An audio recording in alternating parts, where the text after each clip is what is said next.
Здравейте! Ето я и последната рецепта за тази седмица. За да ви е сладък уикенда, ще ви покажем как да си приготвите този лесен шоколадов десерт. Всъщност не какъв да е десерт, а нашият най-любим десерт.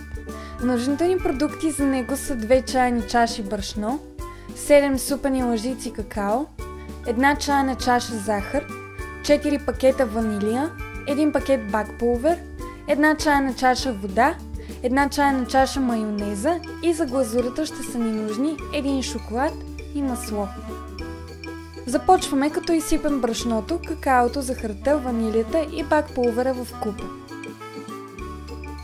Разбъркваме ги добре, докато се смесят равномерно. След това добавяме майонезата и водата, след което отново разбъркваме. И да, знаем как звучи майонеза в сладкиш. И на нас не ни звучеше никак добре от начало. Повярвайте ни обаче, вкусът на този кекс е безупречен и наистина си заслужава да пробвате.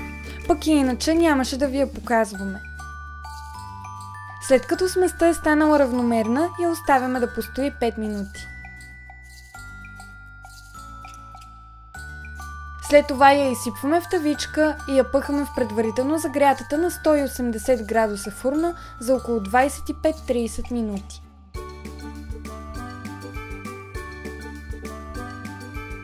Докато го чакате да се пече, си приготвяме и глазурата.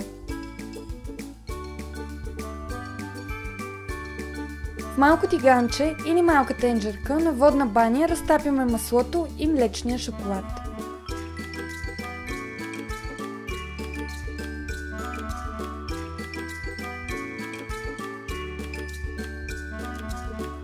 Глазурата изсипваме върху изстиналия сладкиш и оставяме да попие доколкото е възможно.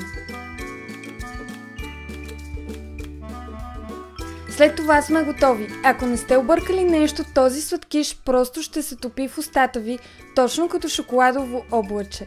Да ви е сладко!